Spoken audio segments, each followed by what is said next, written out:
Hello, everyone, and welcome to another episode of Home and Away. I am Drew Vanderploeg, joined once again, as always, by my good friend Cody Welton. This week on the podcast, not much has happened in the world of sport in Kansas City. I mean, we've covered it all. David Lee gets announced. David Lee has his opening press conference. International break. No soccer. No news. There's not much to discuss here. So it's going to be a fairly potpourri-heavy episode of the Home and Away podcast this week. Like I said, we normally say it's everything in and around the Sporting Kansas City MLS soccer sphere. Well, this week it's going to be mostly in and around, not necessarily Sporting Kansas City. We're probably going to be a little less structured than usual this week, kind of just let this conversation flow wherever it goes. We tend to do that at some level, I guess, anyway, but believe it or not, normally I have a structure and a pattern of how we expect the podcast to go. I'm not sure I have that this week. This is essentially going to be the Carlo Ancelotti of podcasts. It's just that's all right. vibes. And listen, I mean, we're veterans at this point. You know, we've gotten to our point in the podcast game where Carlo can just sort of let us go and let us figure it out on the field. Vibes, and man. That's what we're gonna do. We're gonna vibes it out. 4-4-2 diamond. You know, who knows? Who knows what happens? I guess the first question I have for you, and also I would ask you, Cody, to ask questions of me. If things come up, like things that are in your mind, be like, hey, what does Drew think? Go for it. Like, put me on the spot. Because normally I've got a structure. I'm sort of leading you in a direction. I don't think we're going to do that much this week just because I don't have a ton of stuff to ask you. I guess the first question I'd have, I mean, look, the last game of the year is going to be on Saturday. We'll get to that at the end. But realistically, this is, Matt Doyle brought this up in his end-of-year sort of postmortem on Sporting Kansas City. Joe Lowry brought it up when he and I chatted. There are 5 guys on the senior roster that are guaranteed next year. Has any of your perception changed on individuals that could stay around on that senior roster that you would keep? I would say probably not. I think that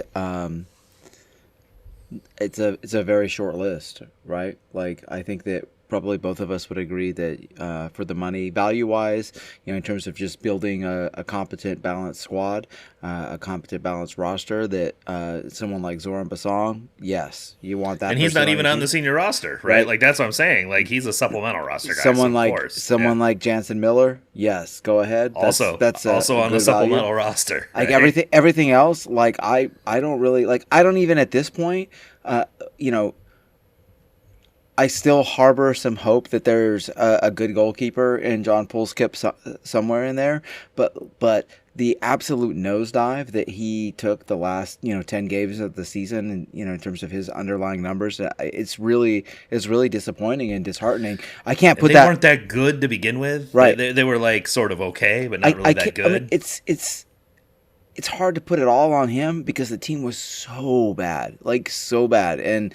Even the few wins that we got, we've talked about how they overperformed, their underlying numbers, to a large degree, because they are, statistically, they are the wooden spoon winners, right? I mean, in many different aspects, and so just look at their expected goal differential compared to the rest of the league, and it is. I mean, it's not like it's them amongst several others. No. It's them. It's them. And then, like, maybe 6 goals ahead of them is DC. Right. So thank goodness for Joveljic, right? That's what you really have to say. And the problem with Pulisic is he faced, maybe one other goalkeeper faced more shots on target than he did, but. I mean, he was like right up there. Like he faced a lot of shots. He had a lot of saves, but he didn't save a lot of shots that he saved too many shots. He didn't save enough shots that he should have saved. Does that make sense? Like, yeah, I mean, he didn't. He wasn't good. He has a lot of saves. He has a lot of saves, but it's only because he's faced a lot of shots. Right. His save percentage is actually not very good. Right. His post shot XG minus goals allowed is not very good. Right. Sporting Kansas City has an XGA of 70. Yeah, that's crazy. Their XGD for the season is negative 28.7. The next worst team is Toronto at negative 15.9. So they've almost doubled the second worst team in the league in expected goal differential. They're terrible. They are terrible.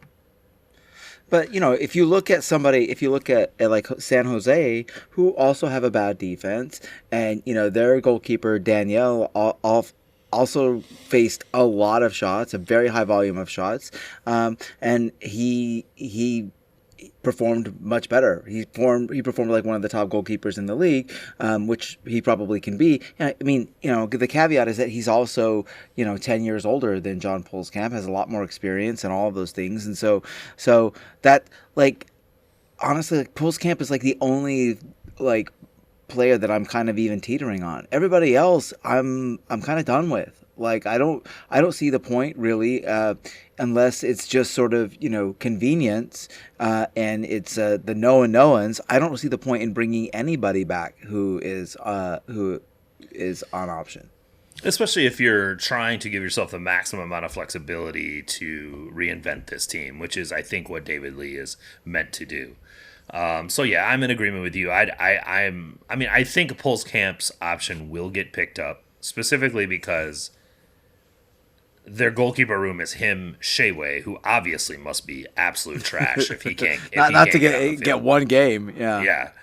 And Korkamp, who is 17. Well, maybe did he just turn 18? I don't think he's 18 yet, but he's close to it. But yeah, you're talking about that's your goalkeeper room. So you probably pick up Pulskamp's option simply because you need a little bit of experience in that room. You let Shea go and you go pick up someone else. This has been discussed on the Discord already. Yep, There's conversations about we've talked about the free agent list came out. Maxime Crepeau is on that free agent list. So is El Pulpo. I don't think Galese is going anywhere, but I mean there are some interesting ones. Carlos Coronel is available for free agency. So there are some interesting goalkeeper options that are very good that are on that list. Yeah. I'm not really expecting the team to go that heavy in that direction, but it is noteworthy that there are some options out there, and I think we all would agree that at the very least there needs to be someone who can eat up minutes if necessary and has MLS experience. So and much like the Joveljic signing, if a good deal presents itself, Pulskamp is not so good that you don't take that deal, right? Like and so I think in that respect, if Pedro Galese is actually available, then you do. You're going to the fucking bench. 100%. 100%. $1,000,000%. Yeah. So yeah, and that's really the only thing. If Coronel's available, yes, I don't think Coronel's available. Any of the guys you mentioned. Yep. Cornell's like the second best goalkeeper in the league. I know. And Red Bulls are fucking weird, man. It's quite possible they don't try to re-sign him. Yep. Which would be ridiculous. But they do ridiculous things because of the Red Bull architecture and whatnot. And I think David Lee would be someone who's aware of the sort of global consortium architecture and might be able to take advantage of that situation. I don't think we're signing Carlos Coronel, but I'm saying that if a Carlos Coronel becomes available by John Pulskamp, either to the bench or we release you, one or the other.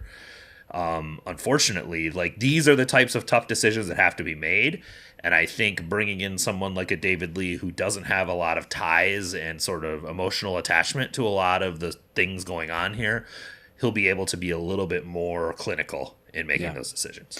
So, and that's I guess the nice thing about the team's sort of late season tailspin is that it really sort of underlined how there's a lot of fat to be trimmed, right? There's not a lot of players that are really demanding that they be kept on the roster, and I think that, like, as you and I have kind of noted, I mean, there are players that it will make sense to make offers to just based upon their compensation and maybe the global market and the sheer amount of players that Sporting has to sign has to play into that too. But literally every single position can be upgraded. And I would say even that even includes the striker position, because who knows how long Joveljic is going to be along. If he keeps, I mean, we already talked about the fact that European clubs have and Mexican clubs have already voiced interest in Joveljic, and so you have to hedge your bets to some extent. I don't think any Mexican club's going to offer the money necessary to get him out of Kansas City. Maybe not, but it's just the fact remains is that, like, when you have an asset like that, you have to plan. You have to plan for a lot of different contingencies, and so in that respect, like, everything's on the table, and that's kind of like liberating in a sense, if you're, I think, a general manager or a chief soccer officer trying to put together everything. But it's also like a lot, right? And so it's just really going to be interesting to see who stays, who goes, and what kind of decisions are made, because those are decisions, and we talked about this last time, like the decisions of whose options get picked up or who gets made offers to come back next year, like, that has to happen before the window opens. Yeah, well, I mean, it will happen before the window opens. It's somewhere in November, I think, is when Sporting will be required to do it. I think they'll do it much earlier than that, but they'll be required to announce those decisions, or make them, or at least make them available to the other teams in the league by I forget what date it is in November. It's before MLS Cup. It's in the middle of the playoffs for teams that don't make the playoffs. But free agency doesn't start until the middle of December. Right. Well, in a couple... And so, like, as much as some of these interesting... So, like, the reason I bring that up, honestly, is because when you have this much to do, sometimes the first dominoes to fall kind of help push you in the direction you need to go with some of the other places, right? And so if there are key free agents within the league that they would be targeting or be interested in, they can't even negotiate with those guys until the middle of December, which I think is way too late to be thinking about recruiting and scouting European or South American players that you might be trying to bring in externally, right? So you're right. It is sort of liberating to have all of these options, but timing them all effectively so that they work out and fit together is the really difficult part. So what do you think? Are there players who you've kind of gone back and forth on, who for whom your opinion has solidified in the last month or so? As far as Sporting is concerned? Yeah. I don't think. I mean, there's the what would Drew do and what do I think the team's going to do? What would Drew do? What would Drew do? I would not keep anyone other than the homegrowns, Miller and Basson. Yep. That's it. Everyone on the senior roster can go, as far as I'm concerned. That realistically, I don't think that's going to happen. And also, I recognize that this is sort of a football manager video game sort of perspective as to how to manage it, where I'm just saying, okay, get rid of them all and start over. But I am not in charge of trying to scout, recruit, and find and replace all of these players. Yeah. So I think that I've seen enough of Pulse Camp, honestly, that I would be okay moving on. Yeah. And there's the questions about Ndenbe or Volader or guys like that, and I just don't see it. Jansen Miller, I think he's been good enough as a rookie, and he's on the supplemental roster, and he's got multiple options. He's under club control for a while. To stay on the supplemental roster, I think that makes sense. Obviously, the homegrowns, Ian James, Jack Courtcamp, Jacob Bartlett, he's been pretty poor the back half of this season, but I also don't think that's necessarily indicative of who he is as a player. And again, supplemental roster guy, homegrown, 19 years old. You keep developing him. But yeah, I mean, Pulsecamp's 24. I mean, that's still a baby in goalkeeper terms, but it is. But you're he's also been here for fucking ever. Like, you would think that at this point there would be some. I feel bad because I like the guy. But it's just, it has been so bad the back half of this year, like significantly bad. He is the worst goalkeeper in the league statistically. Yeah, that's rough. And it's weird because you see the club putting out like he has the most saves in the league, and because he faces the most shots in the league. Yeah. Not because he's actually adept at saving them. It's just because even any professional goalkeeper would probably have the number of saves. He is a worse goalkeeper statistically than Oscar Ustari. Yeah. Actually, by a fairly significant margin. And we have to be honest with each other about these things. Yep. Yeah, I know the team sucks, but it's not like he's doing much to elevate himself beyond the suck. Yeah, like good players, you see their ability to elevate beyond the suck. I can tell Dejan Joveljic and Manu Garcia are good players around a bunch of shitty players. Yep.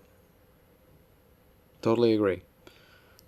And honestly, like I think that this take has kind of like surprised me because I totally, for most of the season, I thought that Pulskamp was kind of, maybe holding his own and that there was a developmental player in there. But really this last, 4 to 6 weeks, it's just, it's been brutal. Maybe an off-season reset for a 24, 25-year-old kid will be good for him. And that is why I think that they will keep him. Yeah. And they will probably give him the opportunity to compete for the starting spot next year, but it will be a competition. I don't think he's going to be handed it to him. The other part of this is that just to sort of, give him maybe a little bit of the benefit of the doubt, nobody improved. Like the developmental, this club's approach to player development has suffered for a long time, and none of the young players this year improved, I think, in any measurable way beyond, the first maybe quarter of the season. I think that all of them regressed the latter third of the season, some of them more than others. And you referenced Jacob Bartlett, who, at the end of the season is barely playing. And he was an every game starter at the beginning of the season, and so I think that deserves mention. Jansen Miller has not been playing, and we have suspicions as to why that is. But the fact is, he hasn't been playing, and so.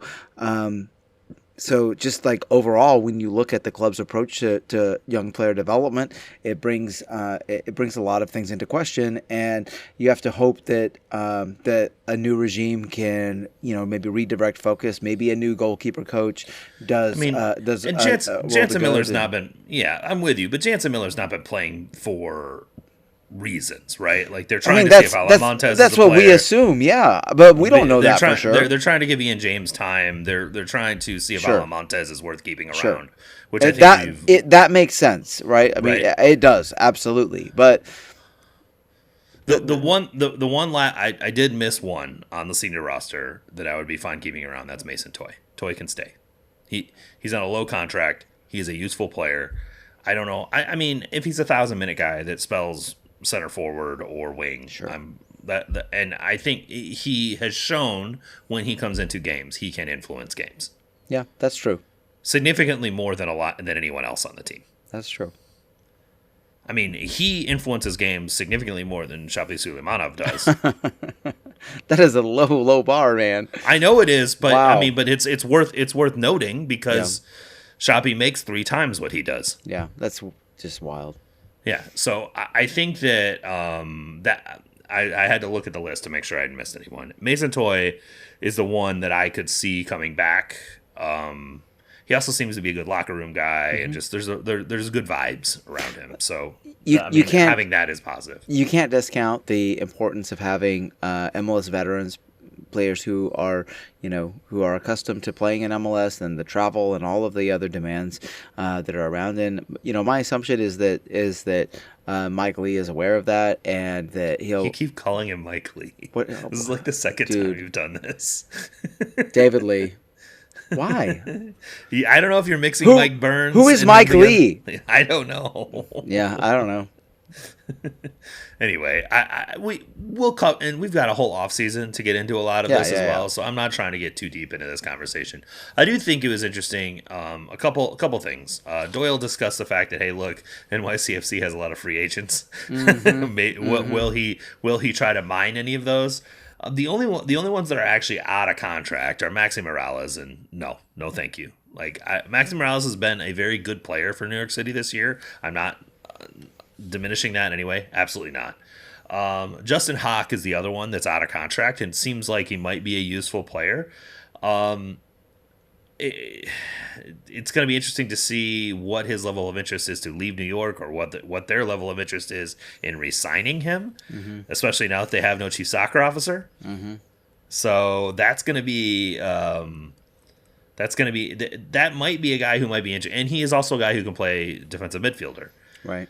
But like also we already have one of those guys Yeah. in Bartlett, right? Who is a young player that can do both. Now Hawk is obviously older and much more experienced and much more successful at performing at an MLS level. So I think that is an interesting player. I did think it was noteworthy when I was taking a look at his underlying numbers and went over and checked ASA. He is fairly high among center backs in G+. He gets most of it through interrupting, and just beneath him is Jansen Miller. They're almost the same player at center back, which I found interesting. And so it's like, do you need to sign Justin Hawk if you already have Justin Hawk on the roster? Right? Yeah. I mean, it's not to say that you don't need more good players for reasonable value, but I just thought that was an interesting one. Thiago Martins is on an option. He's, making a decent amount of money. I don't know if his option gets declined, then that you get into this whole thing about do you have to pick up his option under the waiver thing, or do you have to, there's all kinds of weird stuff that happens there at that point. But there wasn't anything like crazy out there. You've heard me mention a couple players I've looked at within the league that I thought at the goalkeeper spot specifically. I thought what was more interesting, and I forget who asked the question on the Discord, but was kind of discussing maybe if we go down the road a little bit further of a conversation you and I had about where you'd spend a DP slot on this team, right? Yeah. And we both sort of circled it on the right wing as being the most likely and the most realistic place. But I think it was Steve that brought this up. There's a lot of opportunity in the middle of the roster to invest. And it was, sort of questioning, like, where do the U22s go? Where do the other where does the discretionary spending go? Where does the, sort of TAM level spending go? How do you look at that? And so the first thing I thought with the U22s was, I hate the U22 initiative because it's such a crapshoot, especially when you're getting players from outside the league. What are some known commodities within the league that maybe you could do a cash for as a U22? Now, with cash furs, they have to be, you either have to just take on their contract, or they have to be domestics getting their second contract to do it to an extension. So there are some idiosyncrasies to this, to being able to pull it off.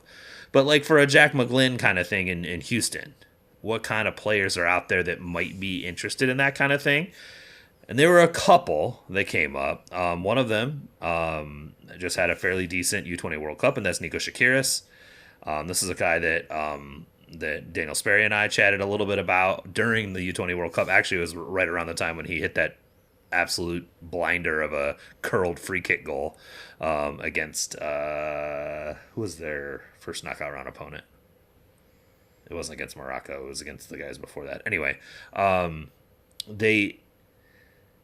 the guy has a world. Caledonia? Was it Caledonia? New Caledonia. That was the very first game they played. Oh, gotcha. Their first knockout round opponent. I forget who it was, but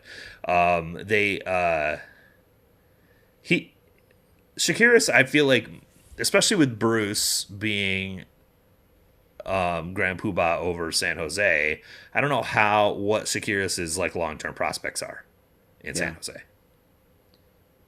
So could he be available for that type of thing? That is a type of U22 I could get my head around, right? Sure. Like a known commodity, a guy who has MLS experience, will be able to come in and play minutes immediately. Yep. You could rely on him. Could be a backup 10, could be a inverted right winger. Yep. With a really good left foot. Like that guy was probably the most interesting to me. The others, they're all in LA. David Martinez popped up to me, and Joe and I talked about this a little bit. David Martinez isn't playing that much for LAFC right now. Mm-hmm. I don't know what his prospects are going to be in the offseason for Europe. The problem with Martinez is because he's not a domestic homegrown, you would have to just take on his contract, which I think has an option for 2027. So you'd get 2 years out of him, but you would basically be just doing a straight cash trade, and he gets whatever percentage of it. But other than that, you couldn't sign him to an extension and keep him as a U22. But that would be an interesting one. And then the other Nathan Ordaz, who is a LAFC homegrown. I didn't even know this, but he's an LAFC homegrown. Also sort of a tweener striker winger kind of guy that has been very useful as a player during his time at LAFC. Yep. And then the other the one that probably got me the most fired up other than Shakira is Mauricio Cuevas. Yeah. I don't know that the Galaxy would ever let him go. Like, that would be dumb for them to do that, but technically he's the problem that the Galaxy have is I guess Nascimento is a guy on loan. So it really kind of sort of depends on whether or not they keep Nascimento. If they keep Nascimento, they're sort of locked up on U22s. Right. They couldn't give Cuevas a U22 deal. And it's not like they're, swimming in GAM. Yeah. So that would be one that would be of high interest to me. Sorry, I wanted to talk through because I thought it was interesting. There were some players that I thought that were out there that might be kind of, interesting to look at. I think that all of those players are interesting. I think that in terms of just evaluating, you're really evaluating them without context, because and that's what makes this so difficult, is that who knows what this team is going to be, right? And the fact is that the team needs. Three of those four guys can play right wing, which is an area of need. Absolutely, sure. Absolutely. I'm just saying the other one's a center back, which is another area of need. Absolutely, so yeah. I'm not arguing against them. It's actually an argument for them. Like any or all of them would be great, because what this team needs more than anything is just more good players. This team, part of the reason why this team is so bad is because they are at a talent deficit every time they step on the field. Even if it's against DC United, or even against Montreal, like, they just do not have enough good players, and they do not have enough difference makers, and so any one of these players would be an upgrade over what's currently on the roster, and I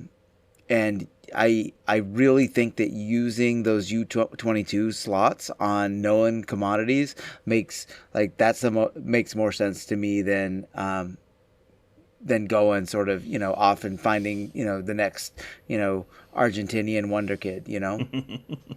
Yeah, I mean, I just think you have such a lag in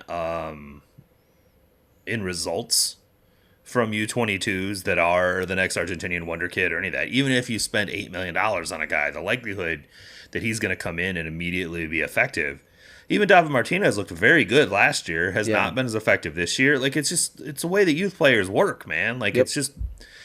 The ones that are ready to come on the field and play immediately are in the Premier League or in Portugal or somewhere like that, right? They're not in MLS. I guess Cuevas has mostly been playing fullback and some winger, which is interesting. Okay. Anyway, so like with U22s, if you can get known commodities from within the league, you're much more likely to get value out of your investment. I don't know if the resale value is as high.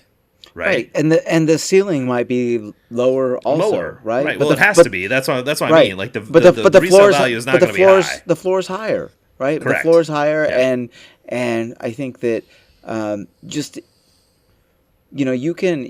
you can take chances on young international U22 players when you have like a full squad, right? When you have the rest of your a balanced squad built out, and you have a system in place and a style of play in place, like that's when I think that you can take flyers on players. This is not that. Right, this is a time when you need talent, and you need as many sure things as you can possibly put on your roster. So, yes, I agree. And so my hope is that there is a fairly significant cohort of MLS experienced players coming in as part of this transition. And maybe they're on short-term deals while they work out what the team looks like. And that may be the best way to go about it, but at least raising the floor of the team and raising the level of competency of the team. Additionally,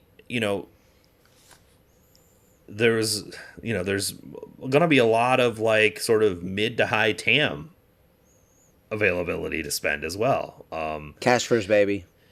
Cash furs are hard to do mid to high TAM because the cash goes against their cap charge. But I think that maybe what you could see, in that sort of $1 million salary range, typically, and I mentioned this on the Discord, typically those types of contracts are given to center backs and defensive midfielders.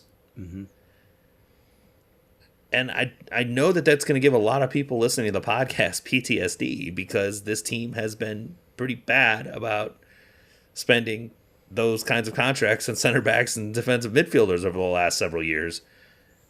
And I think I said this on the Discord. It's not that they're investing that money in the wrong place. It's they're doing it poorly. Right, they're investing in the wrong players. Yeah. The positions are correct. Mm-hmm. The players are not. Yeah. And the expectation with hiring a new chief soccer officer is that the ability to identify the correct players to invest this money in improves. And that's the bet you're making by hiring this guy. And so my expectation is at least one, if not two, between center back and defensive midfield. If it's a single pivot 6 or a double pivot 6, I expect $3 million of salary budget spent on those three positions. Yeah. At least. And it better be done on, and it's up to David Lee to figure out the right players to use that funding on. But you need to spend that money in those positions to be effective. It's wild to think about the fact that you're not just expecting expenditure on one or two starters and some developmental players. Like this team, frankly, needs starting level quality everywhere. Every position. So, striker and 8-10 are the only spots that you do not have a need to potentially try to improve. Yep. Even Shallowy, as much as I like him, you're still going to try to put more quality in a position he can play to push him. 100%. Right? Yep. And try to improve your effectiveness there. And you're still, even in the other positions, you're still hopefully with U22s or whatever, trying to find perhaps young players that might elevate and also create additional value there. We're going to get into the U.S. men's national team conversation here in a second about how important it is to have quality depth that can be called upon. Mm-hmm. That is something that has been significantly absent from the Sporting Kansas City team for a while. So, yeah, you're always trying to improve every position. But you talk about, they need starting quality talent at 9 of 11 positions. Yep. That's a lot. That's a lot, man. That's a lot.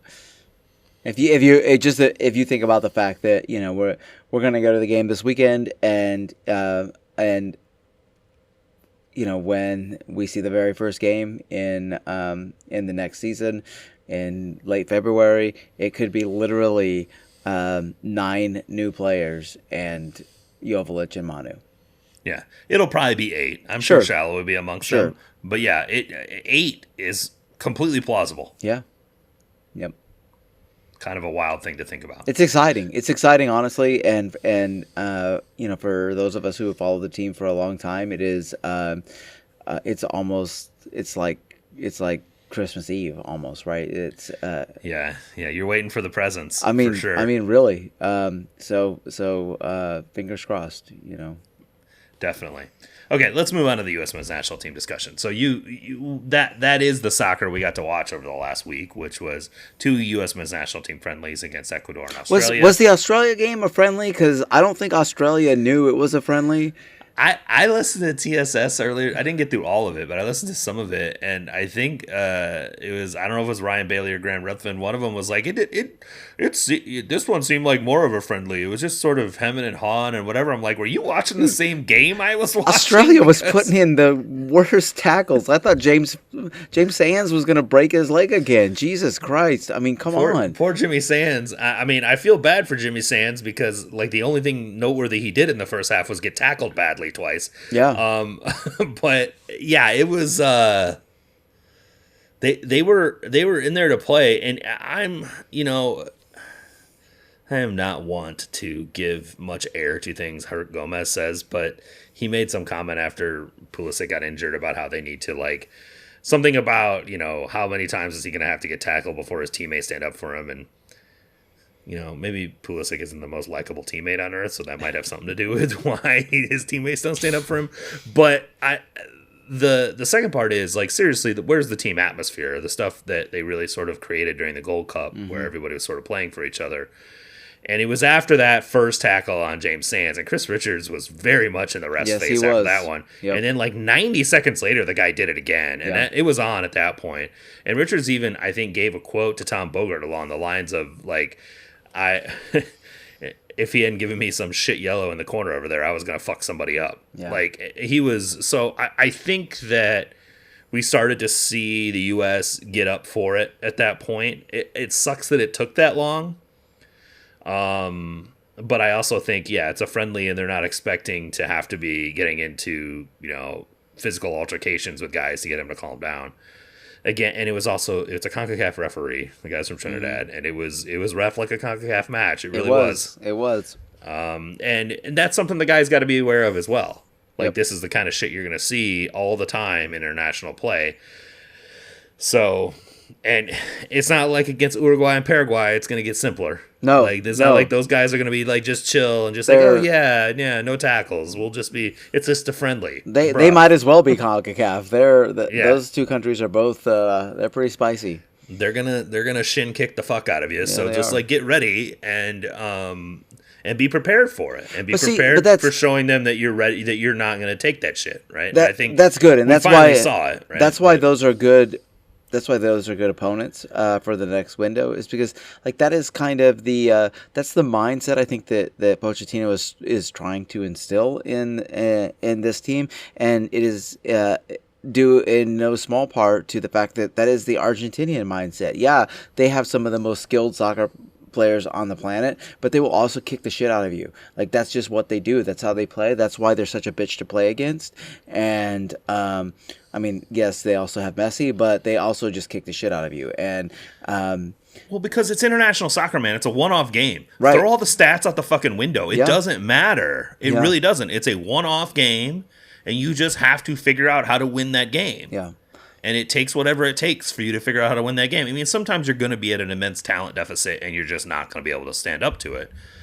But in a lot of circumstances, if you can just rise to the occasion of the game, you're going to be in it. Yeah. And I think that is the to your point, the culture that Pochettino is trying to instill in this team.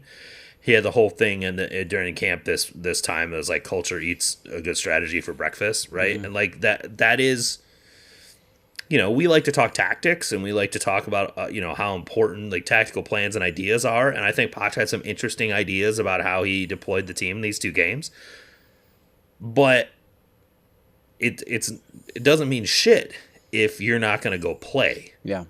Right? And I think that's the point he's trying to get across. It's like, the first thing we're going to do is be a team and play for each other and be a bitch for the opponent. Yeah. And then if we do that, the strategy will play for itself, right? So I think they really did that against Ecuador, and I think that's why that game really impressed me, is that when I watched that game, that is the most sort of comprehensive performance I've seen from the team under Pochettino, and in specifically the fact that the team was they kept their lines tight, and they moved together as one unit up and down the field, probably better than I've ever seen them. And so they were organized, they were compact and narrow when they needed to be. They were disciplined, and they kept that shape. They stayed with it, and I think that really, that's the first time I've seen them do that. Maybe even definitely under Pochettino, but maybe even going back to early Berhalter days. The fact that when you move as a team like that, that means there's always help nearby, right? Which means there's always defensive help nearby, but it also means that there's always an outlet, a possession outlet nearby as well. And so what I saw players working for one another off the ball. I saw players making forward runs, overlapping runs and underlapping runs to players who had the ball to give outlets. And that's the first time that I've ever, that I've seen them play that way under Poach, where I felt like the team was all on the same page and they were all playing like together for one another. And, the United States is not a good enough soccer country to play otherwise. Like, they have to play everybody on the same page, everybody rowing the same direction. And so it was really nice to see that happen. And I did think that they got, as you kind of noted, they started off a little lackadaisical against Australia, and it took them a little while to ramp up to that. But they did, I think, eventually come back to that way of playing. And if they can start out playing that way and just make that the floor, the bar, right? The default, then whatever else happens. Like, I think USMNT fans can be proud of their team if that's the kind of performances that we get. Yeah, I think the most noteworthy thing to me over the last 3 games, really, so these 2 and then the game against Japan, the second game of the last window, is that the team seems competent at executing a game plan. Maybe not perfect at all times, definitely not. It's certainly areas of opportunity, and we'll get into those here, I'm sure. But they're executing the ideas and they're playing in a concerted manner together. And I just that has not been the case for a while. It's been haphazard at times and sort of disconnected and like confusing and concerning on multiple levels, like to the point where it's just not even fun to watch them play. And I think I mentioned this after the game against Australia last night. I was like, I'm actually enjoying watching this team play soccer again, which has not been something that I've been able to say for a long time. I think it's... So, yes, I agree that they were against Ecuador. I think it's noteworthy you talked about how well that they were sort of moving together. Their lines were moving together. Their positions were rotating together. You see a lot in that game because they call, the lineup graphic came out in a back 3, but it was not a back 3. Miles Robinson was playing right back and sort of pinned high and wide a little bit. And Tim Weah had very limited defensive responsibilities in kind of the setup that they used. And then you would often see Aiden Morris drop in between the back 3 sometimes to create the 3-2 build-out shape, but it was still a 3-2-5. It's the 3-2-5 build-out shape we've seen over and over. The difference was it was really a 4-4-2 defensively, where Tim Weah was a right-sided midfielder in defense and Miles Robinson was the right back. You would see Weah track back sometimes the way a right midfielder would, but it wasn't a back 5 by any means when they were defending.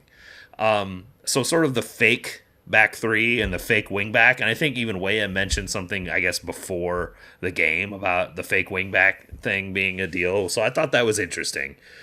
But like you said, in that game they were very coordinated with their movements, and the one time that they lost coordination was when they got scored on. Right.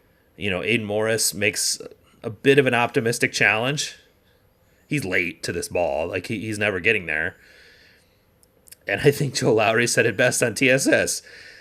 Aiden Morris misses, Tim Ream does nothing, and Chris Richards is left to figure it out on his own. Right. And Enter Valencia does what Enter Valencia does. Right. I don't think any 3 of those guys covered themselves in glory. Tim Ream, most. Enter Valencia did.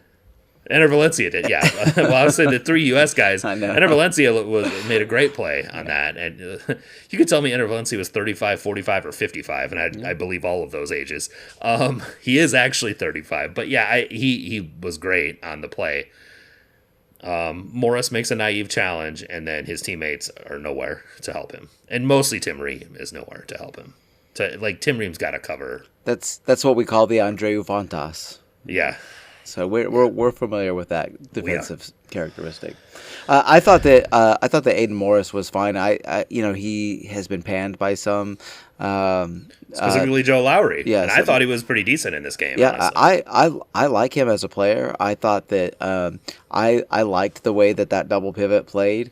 I think that double pivot. I think Tessman was pretty anonymous in the first half of that game. In the first half, I agree. Yeah. In the second half, he played better, but in the first half, he was basically nowhere in that game. Yeah. And that's not what you would say. Like somebody with his sort of level of like athleticism and his size, like he should. I think you expect him to put more of an imprint on the game. You would notice him at least. Yeah, right. But it doesn't matter because I think Roldan's going to be ahead of him anyways, and probably ahead of Morris also, and he should be because he fucking balled out against Australia, dude. He was so good. Like it's crazy how good he was, and. His culpability on the goal notwithstanding, I don't think anyone was really that great on that play. I think he gets the most internet blame because he's the one that makes the scuffed clearance that turns into. And he's also from MLS, so he's going to get a lot of internet blame. Well, yeah, no, there's the preconceived sort of notions of who he is as a player, combined with the fact that he makes he like falls down while trying to clear it and misses and. No one's really talking about the fact that Chris Richards just watched the play for like 3 fucking seconds and does nothing. Yeah, it was such a weird. It was like they weren't expecting the bounce to be the way that the bounce was, and then after the ball bounced weirdly, they didn't react quickly enough, and it was just a weird play. And luckily they sort of came back and put their stamp on the game, and I don't think that. And Roldan hits 2 dimes, dude, like absolute dimes. That first pass was money, man. Sexy. That's really really good. That's also, I don't know if you watch that whole play, but Wes drops deep there to receive. And Roldan jumps in between the lines there, and West plays him in between the lines, and then that's when Roldan hits the slip ball. Yep. At first, I thought it was West that hit the slip ball. I didn't think it was Roldan, but in the replay, it was clear, obviously that. Yeah, but it is West dropping deep to get on the ball, and as soon as Roldan sees Weston there, he knows he can go forward, and he goes into that pocket, and West finds him immediately, and then the slip ball to Haji. And I got to be honest, Haji Wright was pretty poor up until this point of the game. Like a lot of missed touches and poor hold-up play and turnovers and whatnot. But when you allow him to run off the shoulder and hit a one-touch shot, boom, that is what he's good at. It's really amazing how, like, when you look at somebody his size, you would expect him to be better at hold-up play. When you look at someone Ajiman's size, you would expect him to be better than he is at hold-up play. When you look at somebody with the body type of, like, Josh Sargent is not a slight dude. Like, he is, he's built like a man.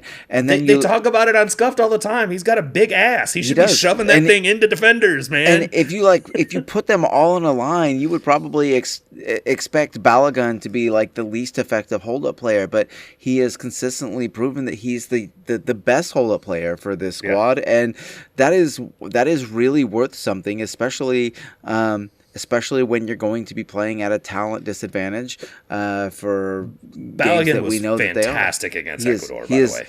He really was. He's best player on the field for me for the U.S. in that game. He was unreal. Because it's not only the hold up play, like that's important, like being able to receive the ball with your back to the goal and keep the ball. But it's also then being able to find the next pass, and then being able to turn and involve yourself in the attack and to make dangerous runs and to make selfless runs. And those are all things that Balagan does really well. and his energy, his work rate was high, and it stayed high. And I think that's something that maybe we haven't seen from players like Josh Sargent. And I think that that a lot of national pundits keep bringing Ricardo Pepi back into the conversation, and like I'm confused of why. Like, when was the last time Ricardo Pepi played for this team? Like, I understand he's been that injured. I understand that. I understand that. But like the World Cup is like, not, it's like a couple months away, right? And so the idea that you can reintegrate or integrate even for the first time under Pochettino, Pepi back into this team is a little, it's becoming more and more far-fetched with each window that passes. And so I at this point, like, I don't know, I'm kind of leaning towards Pepi not making the World Cup squad. I think, and we've discussed this before, beneath Balagan, you could give me any two other guys of like 6, and I'd be like, okay, whatever. I think it's going to be who's hot and who's performing well for the team at that point, who's really working with the structure of the team effectively. Like I said, I you have to have some other options that are useful. None of them are going to be of the level of Balagan. I think we understand that. The question is, who can you bring in that has the highest level of effectiveness at the time of the tournament? And I think Haji Wright's probably going to go through some ups and downs in his performance. I think Josh Sargent will. I think Ricardo Pepi will. I think all of those players, Damian Downs. I don't know about Damian Downs. He's pretty down on that list for me. He's out. But yeah.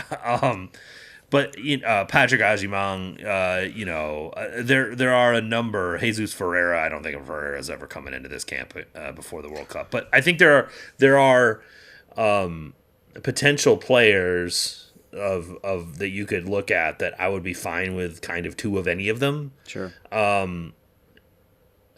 I was pleased to see Haji Wright play as well as he did. But I also saw the first 25 minutes where he was garbage. Right. And I have concerns about that version of him, right? And so it's a matter of, like, can the team continue to create chances that allow him to eventually play into the game a little bit better? And I think that has been the most sort of noteworthy thing to me over these last several games, is that they've been able to bring on subs, they've been able to make changes, they've been able to sort of play into games, figure out like problem solve on the fly. Mm-hmm. They haven't been so out of their depth that they couldn't figure out. And in fact, the exact opposite. I think against Ecuador, they were by far the better team in that game, which is saying something for the team that finished second in CONMEBOL qualifying. Yep. Now, granted, that team was missing Moises Caicedo, was missing Piero Hincapié. There were some significant. I think Moises Caicedo is in that game. I don't think Aiden Morris and Tanner Tessman have a very good day, but they're definitely rubbing their shins a little bit more. Yeah, they are. And, so I think that maybe the game goes slightly differently. But that said, it's not like the U.S. men's national team was playing with a full bag either, right? So I think that the fact that they were, by and large, the better team against Ecuador was noteworthy. And I think against Australia, after kind of the scuffle and whatnot, and then maybe the first 3 minutes of the second half, they pretty much dominated the rest of that game. And that happened against Japan in the last half hour of the game. That happened against Korea in the last half hour of the game. And that's probably the thing that I wanted to sort of highlight the most, is that, say what you want about what Pochettino's done since March with this roster and bringing in different players and sort of relying on players that a lot of people sort of raise their eyebrows at. He has found a group of people he can rely on in key moments in games to come in and perform. Yeah. I don't know that it necessarily had to go the way he did it, but he may have had a point when he was telling everybody to relax and trust the process. Yeah, when you look at just the depth that he seems to have, settled upon, when you look at players like Haji Wright, when you look at players like Diego Luna, when you look at players like Christian Roldan, like these are players who are probably not going to be your starters in the first game of the World Cup, but I think at this point no one would be surprised if they were on the roster because they've shown that they can do a job. And really, at the base level, that's what you need is you need a bunch of guys who are willing and able to go do their job, and then you need high floor guys. Like this is the thing. Yeah. Like I think the problem that we've had with this team for a while is a lot of the depth had low floors on it. Like if they had a bad game, it was dour. Yep. Like if Yunus Musa or Johnny Soccer has a bad day out there, Mark McKenzie, who played decently in this game against Australia, by the way. We'll get into the center back conversation here in a second, but I think like there have been a number of circumstances where the floor has been so low. Like if they have a bad night, like things are really bad. Yeah. Christian Roldan, you don't have that problem. No. I can't believe how good he was. Worst case scenario, he's going to have a couple sort of iffy turnovers in midfield, but like it's not going to be like, oh my God. Well, and he is, even though he doesn't play, at a high level in Europe, he is a veteran player, and he's played against high quality opposition before.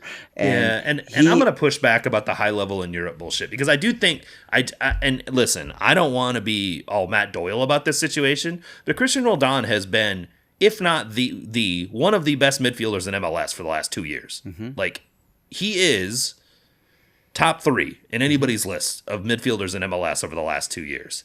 That level's pretty fucking high compared to a lot of European teams. Yes. Like, a top 3 central midfielder in MLS over 2 seasons is better than most central midfielders in the bottom half of Ligue 1. Yeah. It's better than anyone not named Ajax, PSV, or Feyenoord in the Dutch league. Right. Right? Like, we gotta stop with this, like, I'm in Europe, so I'm good. Yunus Musa's at Atalanta and sort of being whatever. Right now. Very whatever. Yes. And Atalanta is sort of a whatever team in Serie A. Well, and we see even those players in the championship are like the MLS players that are on the team are as good as those players. The Champo is not any better than MLS. I'm sorry. Right. Emmanuel Latte Lath comes here from the Champo and has been basically garbage since arriving. I don't think Ronnie Dyla's done him any favors by the way he's playing him, but he's gotten benched. Yeah.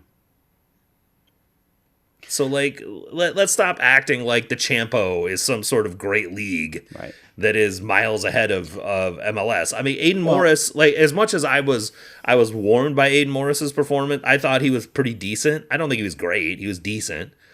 I think Tessman was... I have a bias with Tessman. I don't think he's as good as everyone thinks he is, so I have to be cognizant of that. I thought he was pretty poor, anonymous to poor in the first half of the game, and then played into the game and played better in the second half of the game against Ecuador. But none of those guys outperformed Christian Roldan.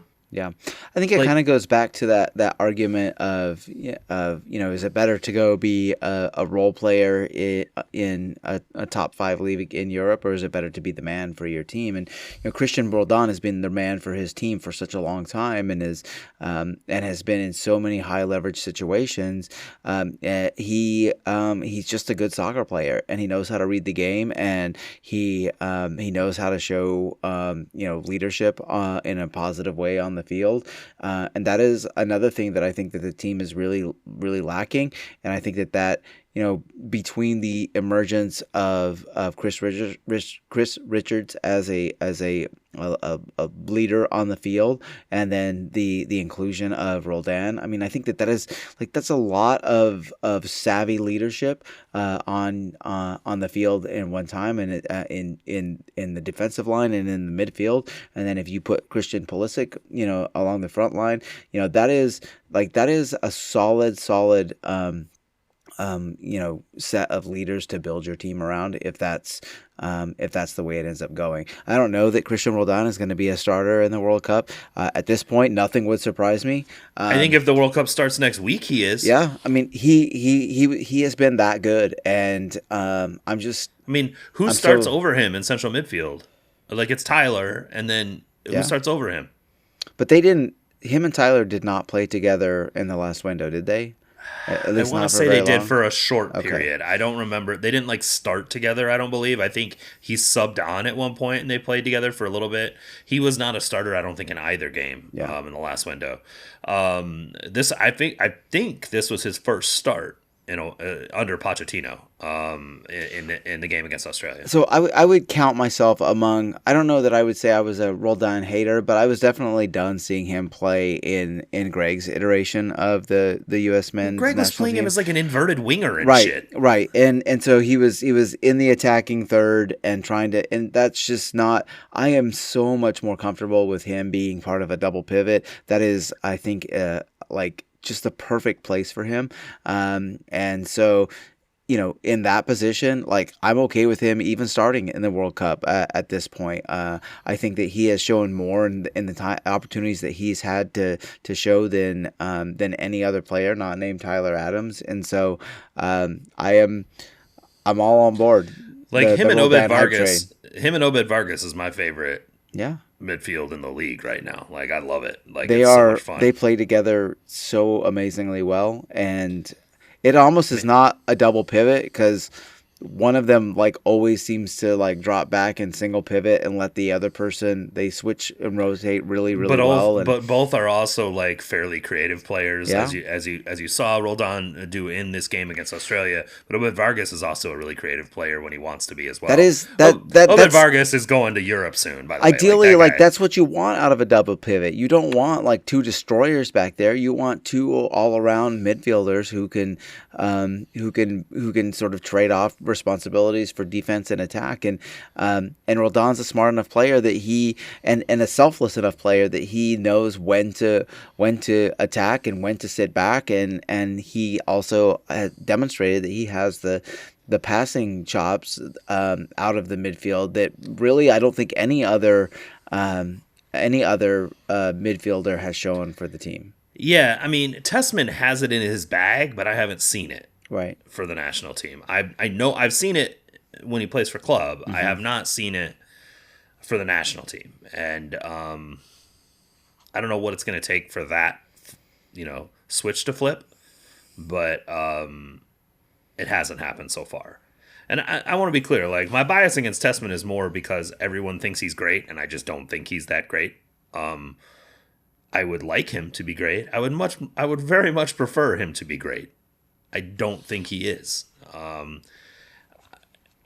He and Johnny Soccer and a few others just remind me of a long list of dudes that have, been good club players, but just never really figured it out for the national team. Timmy Chandler comes to mind, right? There's a few of them like that had long careers in high-level teams in Europe and just never really worked it out at the international level. It happens. It happens with every national team. Yep. There are players like that. There's also the inverse of it, right? There's players like Rodrigo Bentancur, who I cannot stand playing for Tottenham, but will be an absolute animal for Uruguay next window when the U.S. plays against them. So it's it happens. Sometimes you have players like that, and that you just can't. There's no sort of explaining it. It just is what it is. So I think the other noteworthy thing about this window was Weston McKennie as a number 10, or kind of as part of a dual 10 setup, right? Poch is very much in his 5-man front, has these sort of, half space playmakers is kind of how he has them set up. And in this game, it started with Pulisic and Wes in those roles. And then it moved to Luna and Wes when Pulisic had to go down with injury. And similarly, it was Malik Tillman and Wes in those roles against Ecuador. And I thought Wes was pretty good in this position. I think this is a position you like him in, if I remember correctly. So, like, what are your thoughts about it? So I've always thought that he maybe performed better as sort of a second striker, like kind of 10. He's not a creative enough passer, I think, to be like a true 10. But in that sort of like half space position that you pointed out, I think he can be really useful. And the nice thing about it is in Poch's system, those players can drop back and contribute to overloads in the midfield, and that really suits Wes because he can drop back and help in build out, but then he can arrive late in the box, which is a skill that he's showing that he's really adept at. And I think the same thing applies to some degree to someone like Diego Luna, who is really good at dropping back and getting on the ball and then getting forward and helping participate in attack as well. I'm not 100% sure that it really suits Pulisic's skill set, but I think Pulisic's a good enough player that he can kind of do it. And did you notice how much better the team looked once Pulisic came off? I did. However, I also noticed, I thought Pulisic was really just on an individual basis, he was really impressive. I was sad to see him come off because I was seeing him he is by far the best player on the team. It's not even watching a close him comparison. receive and turn, and then there's a level of explosiveness to his acceleration. He's reaching a level that I don't think we've ever seen. It's from an American crazy. Player. He would receive the ball, and then all of a sudden he would turn and squirt out the other end, and no one was catching him. And I have not seen that level of explosiveness from him before, and so that's super exciting, right? To have a player who stands out that much. He's getting to a truly elite level of play. Yeah. We've often wanted to have that elite level player, and that's always been the conversation around this team. Well, we have players playing for all of these big teams. Well, playing and being the guy at those teams are different. He's Pulisic the guy. is the fucking guy at Milan right now. Yeah. And you can see why. He is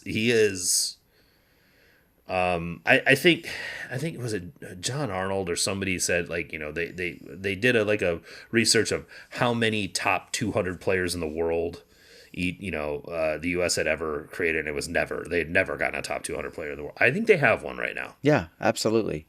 And that is just a new feeling, right? And you can see it.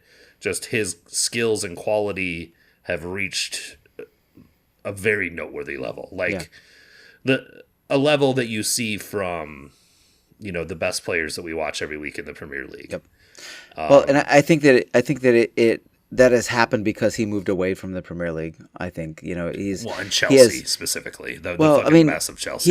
He has more time and space on the ball than he did in the Premier League, or than he would if he was with a Premier League team now.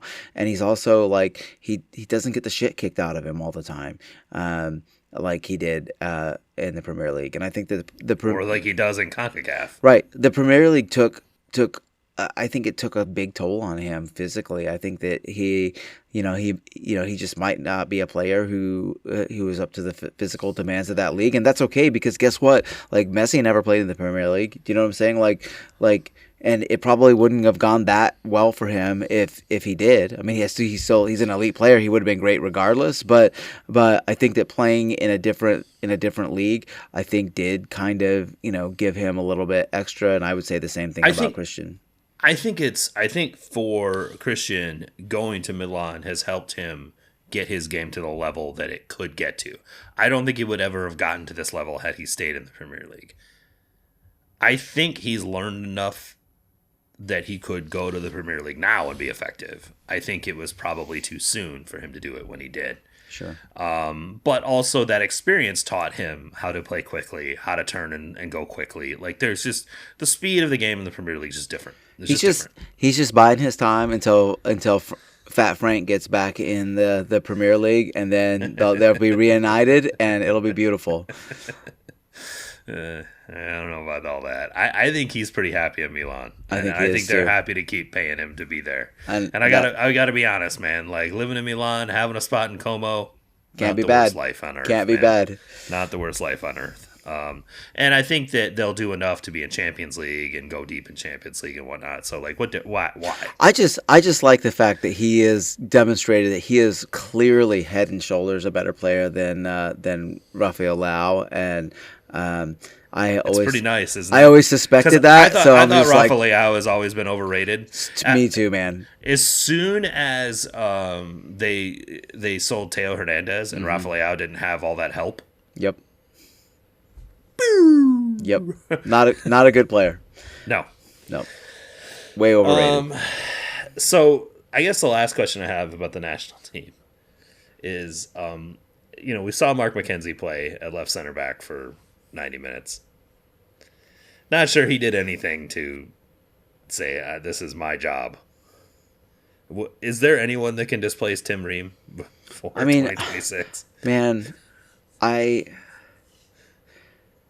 think that I'm in the boat of a lot of people, in the same boat as a lot of people, where I'm just hoping somebody puts together a couple of competent results, because, I mean, I don't think Ream is a bad player, but at this point, like, his lack of like, top end speed and athleticism it's a problem. Like, we Sporting Kansas City fans, they know that problem very well, and they know how easily, better teams can exploit that, and that's coming. Especially when your double pivot is Tyler Adams and whichever guy other than Christian Roldan shows up. Yep, it's right? coming. Like, it's coming. Teams are gonna target Tim Ream at the World Cup, and they're gonna play in behind the United States all the time, and we've seen that exact thing happen before, and maybe having three center backs helps, but hasn't seemed to help that much. And I'm not sure Mark McKenzie is the answer, but he's definitely more athletic than Ream. So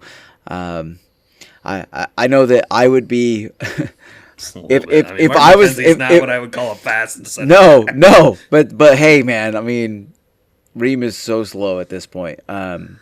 So I'm not like, the pace has always been an issue for Ream. My issue is like him shutting off. Like, if you're going to be the veteran center back out there, you can't just turn off on a play. So, and much like what we experienced with Andreu Fontas, like there's a point at which you accept some sort of a lack of athleticism or whatever, because you're getting on the ball stuff that you feel is making it worthwhile, right? Because every player has that sort of balance, right? The good, you weigh the good against the bad, and just more and more, like, Tim Ream is not doing enough good things to offset the problems that he raises on the field, and so the sooner they can move on, I think the better. Problem is, it's not like the center back pool is like especially noteworthy after Chris Richards. That's true. I think Miles Robinson was fine. Stick James Sands back there, dude. I mean, Jimmy Sands, I'm gonna tell you, man, he was pretty fucking bad. He was bad. He was bad. He was bad at midfielder things. He wasn't so bad at the things that maybe would be okay as a center back. I think he's most at fault at the goal, to be completely honest. Like, we didn't even talk about this, but there's all this conversation about watching the ball bounce and whatnot. Like, he creates the first domino by waiting too long to close. By the time he does close, Miles Robinson thinks he's not going to close, so he goes as well. And then that's why there's the wide open space behind for Bosch to run into to get the ball in the first place. And then Chris Richards is sort of doing the, should I come out here or not? Do you know what this team is crying out for? You know what it is? You know who it is? It is Matt Miazga. Miazga would clean that fucker out. There's no doubt about that. Might have been a penalty kick, but it wouldn't have been a goal. He would clean it out, and he just, like, the team needs a little nastiness, and that dude has it. Let's go. He does have that. I think he might be available in the offseason as well. That might be a player that Cincinnati might struggle to re-sign. So that might be an interesting one for Sporting Kansas City to take a look at. Hey, if they're going to go with a back three, let's do it, man. Yeah. But I know some people have been grinding St. Pauli and like the way that Jimmy Sands is playing, but I did not see it. I did not see it at all. Like, who's sitting there watching St. Pauli tape and being like, "Oh, James Sands is great"? Like, come on.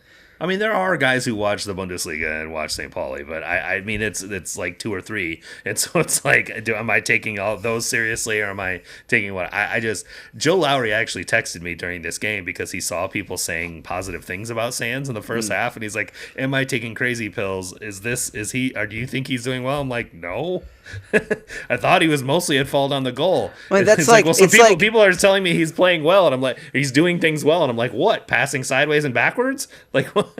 it's no different than us standing for Busio because we like him and we watched him play for Venezia, who, you know, they're not good, and They're not good. Busio's not good, and He's fine. He's a fine player, but he's not an international level player.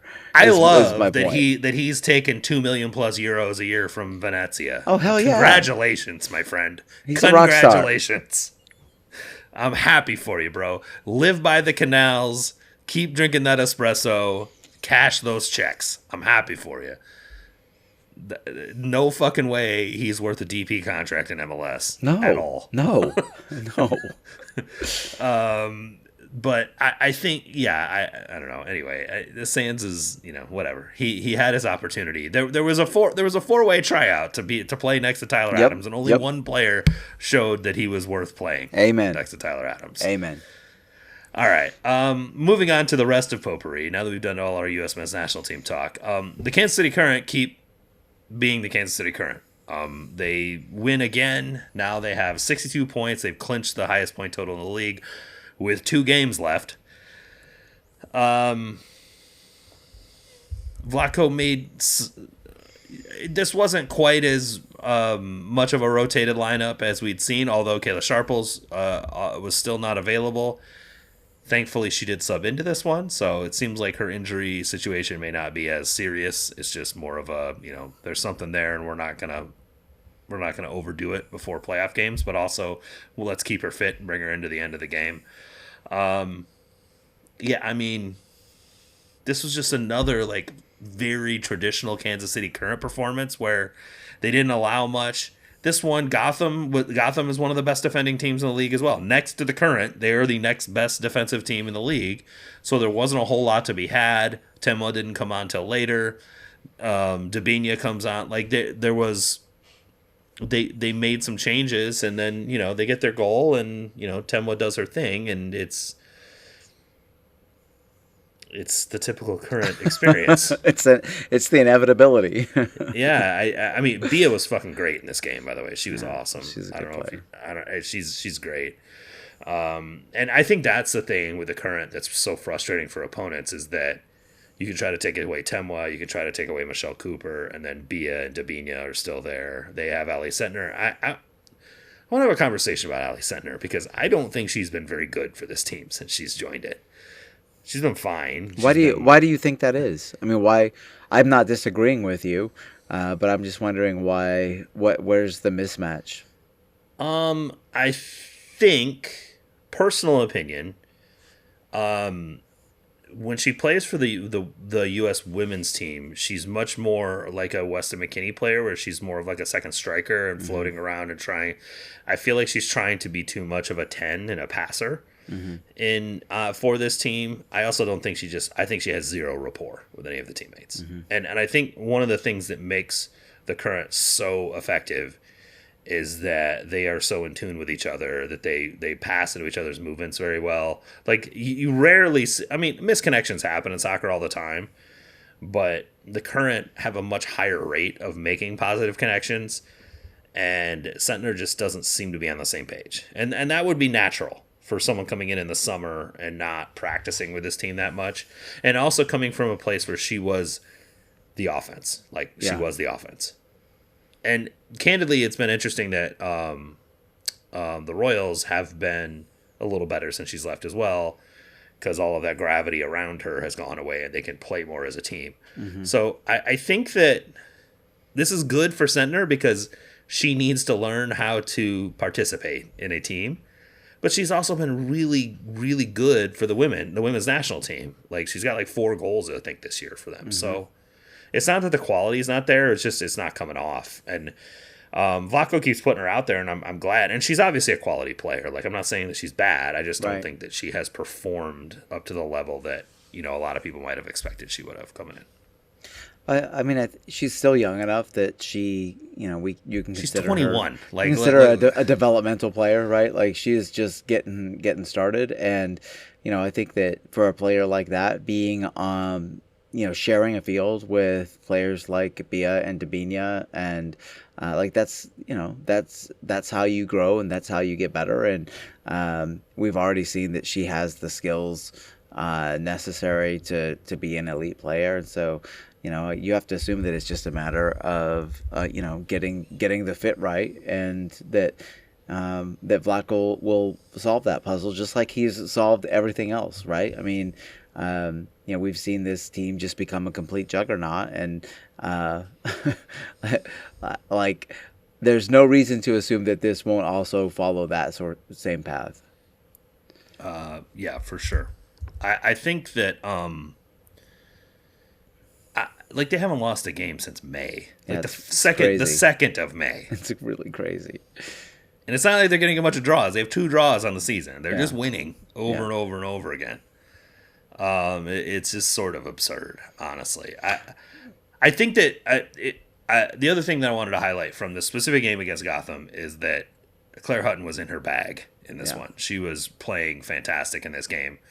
A lot of like received on not even the half turn, like the full turn, spinning through, going forward, like delivering the ball, and then her and Jalen Howell got in. Like, there was a battle going on between the two of them, and I think Hutton showed herself very well against another very noteworthy central midfielder who is like 6 years older than her. Yeah, she's still 19. She's still 19. It's so crazy. Yeah. It's absurd. That's the thing, and that's why I gush about her so much, is that not only is she fantastic for an NWSL midfielder, she's 19, man, and she's doing stuff that, like, Jalen Howell and Sam Coffey and some of the better, like, in their prime central midfielders are doing, and she's doing it at this age. It's just absurd. It really is. The thing that impresses me about her is that she's a very well-rounded central midfielder, right? She's not just a destroyer. She's capable of making really intelligent passes and really creative passes, and she's just so awesome. Such a special player. She's gotten quite a bit better this year. Yeah, which is wonderful to see. Is also why but also it's like, man, like, what is the ceiling for her? It's cool that young players can develop into better players. Isn't it weird? It's weird. It's a weird concept, right? Which is also why she and Michelle Cooper, who was a fucking problem for Gotham in this game, she was. I would not want to be a left back in this league, because Michelle Cooper is like, she's going into like beast mode right now. And for her to do that, and then they have Temwa on the other side, like I said, I've said this over and over, I would not want to play against this team. Yeah, it's a huge problem. But her and Coop and Ali Sentner are all going to the women's national team in this international break. So good for them. What's next? I don't know. What else? We talked about the roster. Decision Day is coming this weekend. No decisions for the Sporting Kansas City, other than the fact that they will not be winning the Wooden Spoon. I don't know. I'm kind of disappointed that it's not even on the table. I know. We talked about this. They're the only original team to never win it, and that does make me happy. That does make me happy. And there is, on Decision Day, there is a spoon game. It is between Atlanta and DC to win the spoon. Man, I really wish that St. Louis was in contention for the spoon. I know. Oh well. Unfortunately, they're not. But there's a spoon off. A spoon off. All right. So that is the early Decision Day game of note, because in the Eastern Conference, I don't know what else. I mean, I'm sure there's some like some people are concerned about playoff spots or something like that. But I mean, the top 9 is set. Yeah. I think there's a question about the order, as far as like who could finish where, but really the only thing that I noted was the fact that Atlanta and DC are playing for the spoon. And I don't care. I still don't. Even though it's for the spoon, I still don't know that game would be worth watching. I know it's going to be terrible. That sounds it's going to be brutal, terrible, man. It's going to be terrible. I tuned into a DC game recently because of the whole spoon conversation, and Jesus Christ, I thought watching Sporting was bad. And watching Sporting is bad, but DC is pretty dour. Yeah. It's not. No, you don't want to watch that. So yeah, I think that it's I think there's a thing between Miami and Cincinnati for second place, and maybe Columbus could move out of the play-in game spot. But yeah, I mean, there's not much going on there. In the Western Conference, we have a wonderful game between Sporting Kansas City and the Houston Dynamo that means literally nothing other than draft position order.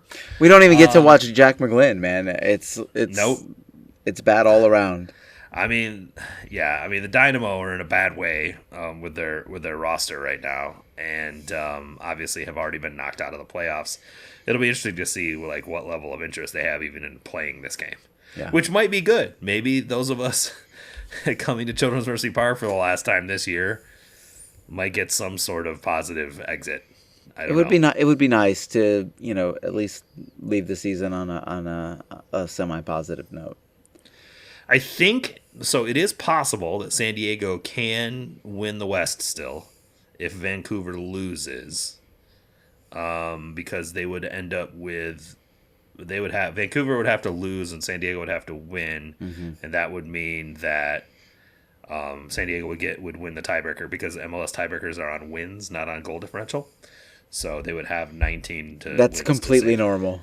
Yeah, it's the only league on earth that does it, but. The good old MLS. But Vancouver is playing Dallas, who has been on a pretty decent run lately, and are on the cusp of the playoffs. Yes, they are. They're trying to fight in the playoffs on their own. San Diego has Portland, so Portland is, I think, clinched. Aren't they in? It looks like they're in. Yeah, they are. Portland is definitely playing in the playoffs. What their position ends up being will be kind of up to how these games pan out. But it doesn't really matter because they're terrible and they're not going to go far in the playoffs. No, they are. You want to talk about a team that's overperforming their underlying numbers. They are pretty bad. I think they're the third worst team on expected goal differential in the West. So yeah, they're actually worse than St. Louis. I just want maximum chaos. That's really all I ask for. I just want maximum chaos. I'll put on the 360 and just let it fly. Well, you're not going to the game? Yeah, I am going to the game. Oh, okay. So you put on 360 and let it fly for the first game. Yeah, for the first game. Maybe while I'm sitting at El Torito 2, I'll have it on my phone. Having some El Pastor and That's right. and watching some MLS 360. Yeah, That's I don't know. I mean, it feels a little bittersweet. I don't know. It's not bittersweet. It just feels like it does. It's not bittersweet. It just feels weird. It's just like, hey, season's over. Yeah. I guess. Yeah. Yeah, I felt the same way, and I mean, I know we have to go because I have to pick up a sweater I ordered for my wife at the game, so got to do that. I mean, I want to go. I mean, it's the last game until next March. I know. I want to go too. But I don't want to go. But I do want to go. It's just like one of those things. And I know that in a month I'll be just really jonesing for it. But at this point, it's just what a grueling season. We don't really know who's healthy for this game, to be completely honest. Yeah. Manu, obviously, whatever he had got re-aggravated or whatever, so he was not available in the last game. I mean, why would you play him? I don't know. There's just no point. I don't want to watch shitty soccer. Right. Yeah. That's really it. Guess what, Drew? I don't think there's much choice. I think the soccer is going to be pretty shitty. I don't think there's anything you can do about it. Yeah, I just was, I'd like to, have some enjoyment out of the game. We can't even the last game. We can't even depend on the opponent playing good soccer. It's just going to be pretty grim all around. So That's it. The weather's going to be nice to go out, enjoy the nice day. Is it going to be nice? I think it's supposed to rain all day Saturday. I thought it was only like a 30% chance. Stop. You're I don't know. Ruining Depends on what weather application you look at. Though I looked at it earlier today, and it did not look ideal. Will we see another 3-5-2 from Mr. Carey Zavagnin with the Magnaradia at the 6? Oh my god! I might walk out at that point. No, you won't. You'll just walk into the field club and order another drink, and find someone to talk to. Yeah. I think I would like to see the back three again. I just don't want to see what he did in that game against Minnesota. I don't care. Like, I hate to be nihilistic about it, but literally none of it means anything. And so I just look. I'm just trying to enjoy my weekend, Cody. Can I enjoy my weekend in some way? That's where the LT comes in. You're like, get the LT. Because regardless of win, lose, draw, I always win when I go to LT and have that Alpha store. And so I will be winning regardless. And I'm going to go and with my beautiful wife and enjoy the game and sit back and just remind myself. Not enjoy the game. Enjoy being at the game. I'm gonna enjoy being at the game. Yes, and yes. I'm just gonna keep reminding myself that it's gonna be months before I get to go back and to just savor every moment because I will be missing it sooner than I expect. That is a great way to look at it and a great way to close out the pod this week. So. Everyone go out to Children's Mercy Park. I'm sure there are plenty of tickets available for this one. Go out and like Cody said, it's the last time you're going to get to see this team play and for several months, and you're going to miss it before you realize, and it'll be worth it. Go amongst, I can't say 18,000 of your best, maybe 15,000 of your best soccer friends. Let's be optimistic. Yeah. 15. Let's call it 15. 15,000 of your best soccer friends. Go and enjoy it. It's always a fun thing to do, regardless of the play on the field. It's always a great environment and a good thing and a good way to spend a Saturday evening. And we will be there. We hope you will be too. And we will be back next week to talk about it. Until then, I am Drew. He's Cody. We will talk to y'all next week. Go Sporting.